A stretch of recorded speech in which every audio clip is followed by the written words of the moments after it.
Hello friends, അപ്പം ഞങ്ങളുടെ പുതിയൊരു വീഡിയോയിലേക്ക് എല്ലാവർക്കും സ്വാഗതം. കഫക്കെട്ട്, അതുപോലെ മൂക്കൊലിപ്പ്, ചുമ, അതൊക്കെ നമുക്ക് കുട്ടികൾക്കായാലും വലിയവർക്കായാലും അങ്ങനെയൊക്കെ വരുമ്പോൾ നമുക്ക് വീട്ടിൽ തന്നെ ചെയ്യാൻ പറ്റിയ ഒരു സിമ്പിളായിട്ടൊരു അടിപൊളിയായിട്ടുള്ളൊരു മരുന്നാണ് ഞാൻ കാണിച്ചു തരുന്നത്. എല്ലാവരും വീടുകളിലൊക്കെ ചെയ്യുന്നത് തന്നെയായിരിക്കും, എന്നാലും അറിയാത്ത കുറച്ച് പേർക്ക് വേണ്ടിയിട്ടാണ് ഞാനിപ്പോൾ ഈ വീഡിയോയിൽ കാണിച്ചു തരുന്നത് കേട്ടോ.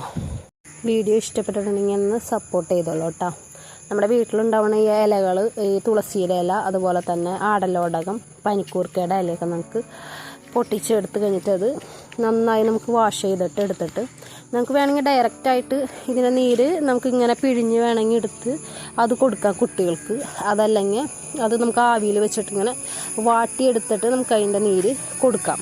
ഈ ഇലകളൊക്കെ നമ്മൾ ആവിയിൽ ഇത് വാട്ടിയെടുത്തിട്ട് അതിന് നീര് കൊടുക്കുന്നതാണ് ഏറ്റവും നല്ലത്. ഞാൻ അങ്ങനെയാണ് ചെയ്യാറ്. ഞാൻ ഈ പുട്ടുണ്ടാക്കണ ഈ കുടം ഇങ്ങനെ വെച്ചിട്ട് അതിൻ്റെ ഉള്ളിലൊരു ഗ്ലാസ്സിൽ ഈ ഇലകളൊക്കെ ഇട്ടിട്ട് അതിൻ്റെ അടിയിലിങ്ങനെ ഇറക്കി വെച്ചിട്ട് പിന്നെ അത് മൂടി വയ്ക്കും. എന്നിട്ട് അത് ആ ആവിയിൽ ഇരുന്ന് അതൊന്ന് വാടി കിട്ടുമ്പോൾ അതിൻ്റെ ഇലകളായിട്ട് എടുത്ത് പിന്നെ അത് പിഴിഞ്ഞ് അതിൽ നിന്ന് കിട്ടണ നീരെടുത്തിട്ട് അങ്ങനെയാണ് ഞാൻ കൊടുക്കാറുള്ളത്. അപ്പോൾ ഈ കുഞ്ഞൊരു വീഡിയോ നിങ്ങൾക്ക് ഇഷ്ടപ്പെട്ടിട്ടുണ്ടെങ്കിൽ നിങ്ങളെല്ലാവരും ഒന്ന് സബ്സ്ക്രൈബ് ചെയ്ത് ഒന്ന് സപ്പോർട്ട് ചെയ്യും കേട്ടോ. മറ്റൊരു വീഡിയോ ആയിട്ട് ഞങ്ങൾ പെട്ടെന്ന് തന്നെ വരാം കേട്ടോ. ബൈ.